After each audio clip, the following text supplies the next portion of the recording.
I just talked to a church in the San Jose area, and they're a church that's 11 years old.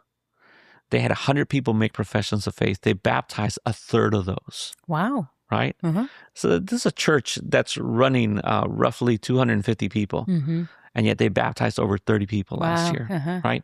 So those are the kind of stories that we hear over and over again. Of course, you've got the churches like Sandals that are baptizing over 1,000, right?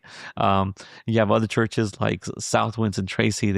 They try to hold all their baptisms for a couple special Sundays, right? And they're baptizing over 100 people every year. So it's happening across the state. Some churches baptizing 2 or 3. They hadn't baptized anybody the year before. But God is moving. Lives are being changed. And to me, that's exciting to be able to report to our board the increase of baptisms year over year. May next year we see maybe 14,000. Yes. And here's the thing. Among the 41 state conventions that we have, California is in the top 10 when it comes to percentage increase. Actually, they're in the top 5, and we're in the top 10 when it comes to just the numeric increase. So when we look at what's happening around our nation, in California, God is showing his favor through his churches with the churches that are reporting and just seeing lives being changed and transformed. Welcome to the GC Collective podcast, brought to you by the California Southern Baptist Convention.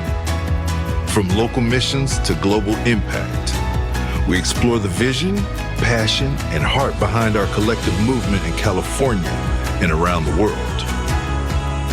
Where better together isn't just a motto, it's how we maximize our impact in fulfilling the Great Commission. Hello, California Southern Baptist family. Welcome back to the GC Collective podcast. Pete is here with me, our executive director. Pete, you and I have been traveling and we have not seen each other for weeks. Yes, I know. It's been great. Really, to see what God is doing all over the state, in other places of our nation. It's really wonderful what we get to see sometimes and what we get to experience. Yeah. I don't think I realized when I took this job how we would all be deployed, right? And how we need to be, because the state is so big. Right. Well, it kind of goes back to what we're trying to do here. When we decentralize our office from Fresno, the reality is we're in so many places. Right. We're not really in Fresno as much as we think or would like to be when we have grandkids here. Right. My neighbors always make fun of me because I'm never home. Right. Yeah. Yeah. Well, we're here today to kind of debrief the most recent board meeting that we just had in May, which we couple with the Champions Retreats, becoming a bit of a tradition. Right. So we're going to give everybody an update on some of the things that we talked about there, and then you'll share a little bit about your report, which will be, I'm sure, some questions our listeners are still wondering about. Sure. The move. Right. But before we get to that, we always celebrate something, and you just got to be at this really awesome event. Right. And there's so much to celebrate. CBU, NCAA Division I, I know, WAC championships, all kinds of stuff happening with softball and baseball, and of course the basketball and graduates and Gateway just had their graduations. Graduations, so much to celebrate. But I want to celebrate this movement that's really since the war that happened between Russia and Ukraine. We've been a little bit more involved in as a state convention, and that is working with some of our Ukrainian churches here in California, which has expanded actually to working with Ukrainian churches in the West now. So just last Sunday, I was in Sacramento. There was 13 churches represented there from the Congress, their convention, right? Is what they call it, of Ukrainian churches. Over 900 people were there from the 3 states. And I got to preach to them and share the word.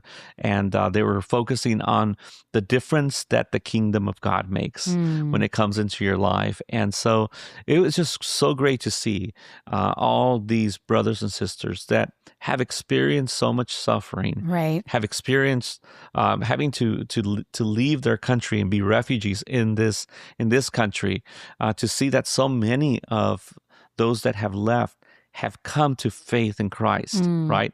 And their lives have now been transformed, not because of a war, but because Christ has come into their lives. And so it's just a joy for me to be able to go to the different groups like this one, that it took a war for the church to be revitalized in the United States. Yeah. it's being revitalized in Ukraine, believe it or Wow. not. Yeah. Churches are still being started in Ukraine, but in California, in Washington, in Oregon, and to have this group that met together in Sacramento was just such a blessing. I love that they invited you because you're not Slavic. I'm not. You know, it's one of the blessings that I have serving as the executive director. And I know the day that I get let go from this role or I step down, I won't be invited anywhere, right? That's the reality. It's like putting your hand into a bucket of water. Yeah. You know, you're in there, right? When you have your hand in there, but when you take it out, you know, it just doesn't seem like anything's changing, Yeah. right? It's just the water's there. And that's the way it is. And you understand that. So the purpose we go is really to encourage. The Yeah. purpose that we go is to make sure that they know that they are seen, loved by a state convention like ours. And so it's not really about the handsome, guy or the good-looking hair. It's none of that. It's just really Southern Baptists. We like to be a part of the greater family, Right. And they like to invite people that are part of the greater family. Love it. Yeah, I love it. All right. Well, let's talk a little bit about board meetings. So we gathered this past in May. It's still May right now when we're recording. Right. And there wasn't a ton that we had to cover this go around. It feels like nothing controversial. I would like to say that the membership committee introduced four churches for fellowship within the California Southern Baptist family, Sure. and those came in, and Sure. That's always exciting. Sure. And maybe not controversial, but there's very important work that's being done by our board. For example, some of the bylaws that they had to review, the bylaws we receive from our churches are looked at by the committee. And if they find a church that maybe has no democratic process, like we believe as Southern Baptists that there must be, or maybe we see something that's just out of order, we could have had more churches that would have been received in. Mm-hmm. But because the executive board and that committee does its due diligence, we don't receive just any church that wants to be a part of our convention. Right. So I really appreciate the hard work that they do there. Yeah. And they really have it tough because in our governing documents and on the Board Effect site, their documents are upwards of about 400 pages that they have to review before they meet. And they are very good. Right. And, and the thing is, a lot of times say, well, what do you do at the convention? Well, somebody has to put those packets together and make sure that everything's there. And if it's not, we reach back at the church to the church to make sure we get those stuff in. And we really try to help the church planters or the new churches that want to affiliate with us. And so Laura Hamilton does a lot of that. Amazing. Right. And then you work as the liaison for that committee. So there's a lot of work that happens on the back end that really requires the staff that we have to be able to make sure that churches we are receiving have the materials in, that they're being followed up with, to make sure that the board has what they need to be able to make the decision on behalf of the state convention. Right. And really, it seems like a good time to give shout outs to the DOMs as well, because sometimes when a church gets stuck in their application, we reach out to the association and we tell the DOM, hey, could you talk to this church? Sure. And they always do, and they're happy to. And so, Director of missions and also our catalyst, whoever has the closest relationship. That's right. Right? Yeah. And a lot of times it is our director of missions, but yes, they work so hard. It's not just the state convention doing the work. It's really the whole family. We're not separate. We're working together. That's right. We are working together. All right. So you had a report, and you started and you said the very first thing, I'm going to answer your questions about the move. So I'm assuming we have the same here. Right. Every time I'm in Southern California or anywhere in the state for that matter, the question's like, have you moved down yet? Right. Has the office moved yet? And it's like, no, not yet. Now Sarah will be moving in July. Jason Blankenship will be moving in July. We have a couple of staff members that already live in Southern California, and we will be building a team down in the Southern California area. I keep telling people, I will not move until we sell this building that we have here in Fresno, because we need the means to be able to have a different budget. And so it puts a lot on the convention. And so my board understands that. And so we're patient. Now we will be able to move into the Gateway building in July. And so we'll have an office there sometime in July of this year. And so, and we're really not moving south. What we're doing is we're decentralizing. Right. We'll have people here in Fresno and Central California, Southern California, and at some point, some in Northern California as well. That's the long-term plan. That's a long-term plan, right? And it shouldn't be too long once the building here sells in Fresno. And unfortunately, even though we've had a lot of foot traffic, we really don't have someone that has offered us a certain amount. And so please be praying for that, that God brings in the right buyer. We've had buyers that have talked about maybe us still using a portion of the building here, or even the disaster relief shed that we have in the back of our property, which is a very important shed for us and space for us to continue to be able to do disaster relief ministries throughout the state. Yeah, I know that has been on your mind when you keep thinking about the next building, thinking, and we need a place that will hold this shed. Right. Yeah, no, there's a lot of equipment that is held at that site. In the past, we've had the equipment at different churches, and that works at times, but other times just tires go flat, stuff gets stolen, things go missing. When we have it in an area where we can do maintenance, where we can store things, then we're ready for a disaster when it comes, and we're not having to fix things before we go out and do a disaster. Yeah, and I know Kendrick's been working hard to get everything kind of up to snuff. Right, and we have techs here, like mechanics and people here that are volunteers that work on our units here. And so it's so important to have them here locally. Yeah. And then the board did some work, or they're gearing up to do work when it comes to kind of cleaning up the policies for the board. Sure. Share a little bit about that. Sure. Well, many people don't deal with boards, but the reality is that an organization like the California Southern Baptist Convention that has a board of trustees, the board of trustees work through policies. They create policies, they have guiding documents, and these two kind of documents are the ones that help them lead and have oversight over the organization that they're entrusted to have oversight in. And in the past, what we have found is that there have been policies that have been created by subcommittees, and these subcommittees just work according to these policies that they've written. But they've never brought them to the full board for the full board to approve these policies. And so talking to some of our lawyers, talking to some of the people that understand boards, this is a practice that we need to change. And so we're first changing the guiding documents, the bylaws of the executive board, to make sure it doesn't say that these committees come up with their own policies and approve them, but to say that they bring the recommendation to the executive committee, which is a small committee made up of the heads of the different chairs, and then that is brought to the full board for the full board to understand how this policy affects all the work that they do. It's a much healthier process, and that'll allow us to not just have independent committees coming up with their own rules and ways of working, but it'll be the full board, fully informed, making sure that the policies are being implemented in each one of the committees. Yeah, it's really interesting how quickly some of these things can go out of date and you don't even notice, which is why we're constantly telling our church leaders, stay on top of your governing docs. That's right. And as people change, right? For example, when Terry Baroni was here, right? Yeah. He had a folder of different policies, and it's like, well, that's the way we always do it. Well, why? Well, because that's the way we've always done it. But no, there was a policy written somewhere. And so if we can have the policies all uploaded in one place where everybody can see them, they're digitally, that really helps us to maintain. And really, that's the age we live in today. It's not like you're going to make a print and put it on a folder somewhere on the shelf. Right. And then, oh, yeah, that's right, we have something written about it. No, it's going to be there. It's going to be right next to our guiding documents.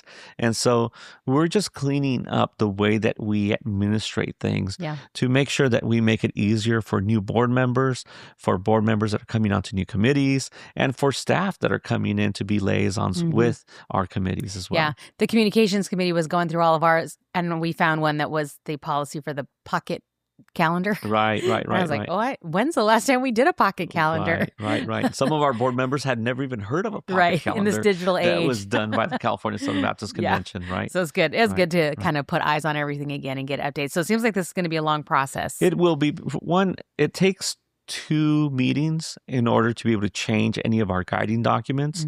So we've done the first reading. The second reading will be in September. That'll allow us to change the guiding documents. And then from there, we can begin to create this policy manual. Yeah. So a lot of time spent in the subcommittees really talking about those things more than normal. Right. And it's healthy, right? One thing that people don't understand is, how boards work and why they're so important. I mean, they really keep the organization running in a healthy manner, and it's important for them to be here, for them to represent the convention as a whole, and they are very vital to the work that an organization like CSBC does.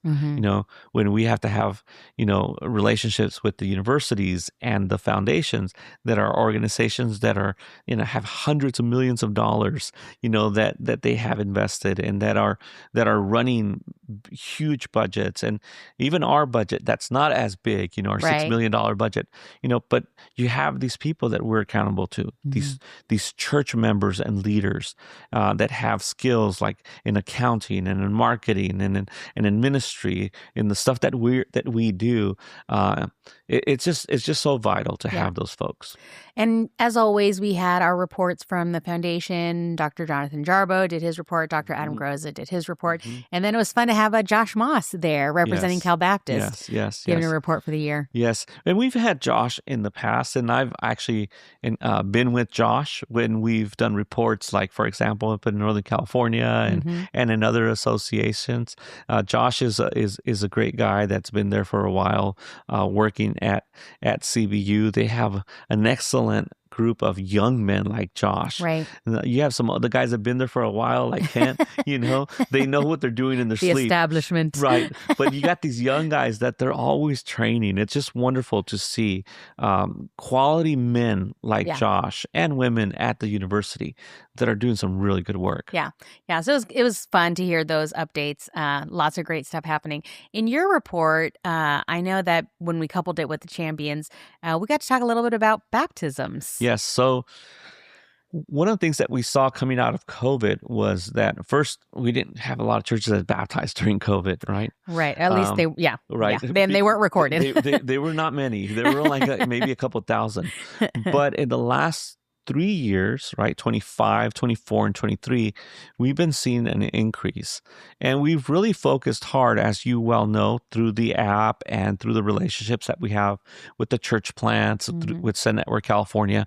We've been working really hard to get the numbers, the data of what's happening in our churches. And in the last 3 years, we've been averaging close to 30% of our churches reporting numbers. Going back 3 years, to 2023, we reported just over 6,000 baptisms, with 30% of our churches reporting. Oh. Okay. In 24, we reported just under 10,000. Oh. With about 29% of our churches reporting. Okay. But in 2025, this past year, with about 30% of our churches reported, we had over 12,200 baptisms. Yes. Right? That's just amazing. So what we're seeing is churches that are reporting are demonstrating that there's more and more baptisms happening year over year. So we can't stress it enough. Fill out your ACPs every year. Right. Go on the app and do the Reaching California numbers. And then those church planners keep on turning in your monthly report. Yes. And that's how we get all this data that we get. Yeah. Right. So let's pivot a little bit to champions because this gathering was more than just the board. We had a special guest of invitees this year. Right. So for those of you that don't know what the champions are, we usually try to recognize a group that works alongside the convention or that is a part of the convention. In the past, we've brought in like vacation Bible school trainers for our state, people that were involved in migrant ministry through our state, people that have been involved in women's ministries. This year, we decided let's focus on church planners. And we're doing that not just at Champions, but we're also doing that at our annual meeting this year. And so we brought in church planters. We brought in church planters whose churches lead in giving to the Cooperative Program. And we also brought in sending churches. And for those of you that don't know, a sending church is someone who either comes alongside a church that's being planted or they send out of their own congregation somebody to go and plant a church. church, and they're vital people, vital churches that are really helping us plant in California. And so these were the ones that were invited alongside with our board members and a few other key guests that were there. And it was just so wonderful to have panels of different people that are involved in church planting at that retreat. Yeah. It was really neat to have Tara introduce and interview some church planting wives and really let everyone who is in attendance see how California is really going above and beyond in tending to the church planting family, the wives and the children. It was really special. And then Will had a mix of people who are supporting church planting. So it really opened a lot of people's eyes to the work that California is doing when it comes to church planting. Sure. I mean, I've heard in the past, well, the California Southern Baptist Convention isn't doing anything with church planting. That's not true. Not true. It's one of the areas where we actually spend more dollars, California mission dollars, than any other ministry. Yeah. We're still committed to investing heavily in our church plants. And we're one of the few state conventions, maybe the only one that has somebody who works alongside the pastor's wives. And for us that have served as pastors, we understand the value of having our wives minister to, and even more when it's a new pastor wife and a church planter. It's such a difficult ministry. And so, yeah, it's so important that we have that. And then to be able just to say to these guys, thank you for your investment. Yeah. Because they got started in the last 10 years. Right. But they're already giving back faithfully. Matter of fact, what I found when I pulled the top 40 Cooperative Program giving church plants, they were giving 8% of our budget. And we have about 1,000 churches that give every year. So that tells me that these churches understand. They do. They understand the value of the Cooperative Program. They probably understand it because they've been beneficiaries of it. And they have. If they've received any kind of money from the North American Mission Board or the California State Convention. And so it was just so good to be able to say to them, thank you, for us to be able to show them the other work that happens outside of church planting among our state convention here and how we're there for them. Yeah. So just as a reminder, we're going to be celebrating church planters very heavily at the annual meeting in Highland, October 19th and the 20th. Is it 1920, 2021? Oh, I know. We've had a problem. Yes. It's the pastor's conference that always gets me. Right. Well, yes, we will be celebrating church plants, but I think probably the most important part of that meeting for me is going to be that moment when we ask those that are present to come alongside a church planter and to maybe adopt that church planter, to pray for them, pray for their spouse, to maybe build a relationship there with a church planter where they say, hey, you know what? This is the church plant that we're going to adopt as a church. Maybe they're not a sending church, but they're just a church that understands, hey, their family, we want to walk alongside with them. Yeah. And so I'm praying that that's what happens at our annual meeting this year. And so if you're not planning on coming, plan to come for that. And that'll happen on Tuesday night of our week here in October at Highland Emmanuel this year in November. Yeah. So one thing that I do want to make sure... In October, yes. Sorry, in October. We're still kind of blurry-eyed from all this travel. One thing that I do want to make sure that we hit is to talk about the Champion of Champions. This is a significant award. We're now, I think, in our 4th year giving it out. And so tell our people about the Champion of Champions recipient this year. So the Champion of Champion is usually somebody who is not employed by the California Southern Baptist Convention or does not work for one of our agencies, but is either a volunteer or a pastor that serves outside of their own church. In the past, we recognized people that work with youth, women, WMU. And this year, we recognized a dear brother who served on our board for many years and has been a champion for ethnic work in California, primarily with the African American churches. And we recognize Dr. Pastor, Reverend Kevin James. Yay. Kevin James, we love you, brother. And he has served on so many of our committees, not just in the state, but nationally. I know.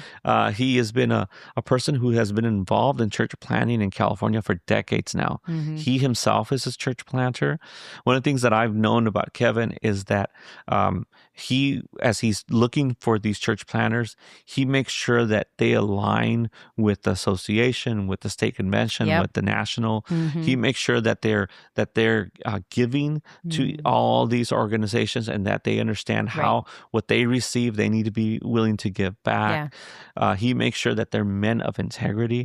When we changed the way that we were doing church planting here at the state convention, and we lined up with Send Network California, he was the first guy that says, Pete, show me, take me. And so we went to Alameda, and we went to an assessment of church planters, and he sat through it, and he watched the way that they look at these guys' calling, and the way that these guys preach, and the health of their relationships. And he began to see how the assessment worked. And next thing you know, he's plugged in. Yeah. And now he is the director of missions in his association. Why?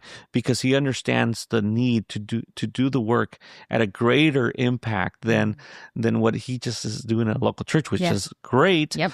But God has called him for more. Yeah. And he's been doing this faithfully for decades. Yeah. And really, the person that receives the Champion of Champion award is really being recognized for just the long-term work that they've done. Yeah. And I just appreciate his friendship. One, he's a man that speaks truth with humility, with love. I appreciate his love for the Lord, his love for the Great Commission work that we're called to do. And so I know that it was a blessing to him to have received this, not because he's looking for accolades, but because, this is understood that he's being seen. He's being seen and appreciated. And there's so many champions. I know. So many champions for the kingdom. But Dr. Kevin James, love you so much, and I'm just so happy that we were able to walk alongside of you through this process, and we continue to do that for decades to come, God willing. Yeah. I mean, he's still serving. Yes, that's what I'm saying. Decades not the to end. come. Yeah. Right. Anything else that you can think of from the weekend or the week, I guess, that we were at board? Yes. Let me give you one more thing that I think was important that we talked about, and that is our finances at the California Baptist Convention. Cooperative Program has been a little bit light, but thank goodness that the money that we have in the reserves has continued to grow. The foundation is doing a wonderful job of investing our money, and the market has done really well. And Mark has managed our money well, and we continue to manage our money well here at the state level. So we're doing well, despite the fact that Cooperative Program is not performing as well. So again, I see God blessing in different ways the ministry that we're doing.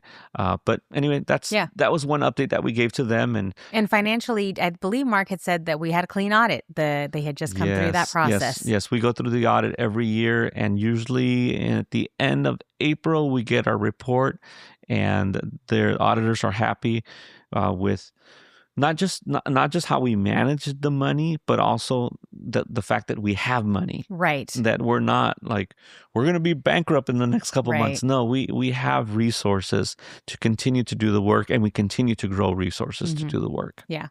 So that was a great report from the finance absolutely. people. All right. Before we get to our funny story, we want to give an update on the podcast.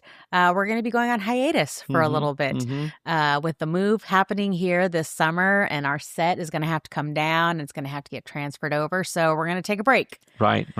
But you can get your news at the This Week at CSBC. That is every other week currently right now, especially, when you want to find out what's happening in our state, you'll see a lot more stuff in print, maybe a video or two on there. But it's not like you're not going to get stuff from us. We'll be communicating. It just will be in a different way until we move. Yeah. And we'll be, if we need to get some videos out there, we'll be doing that through the This Week at CSBC. And if we really need to do a podcast, lots of people, around the state have offered their space to us.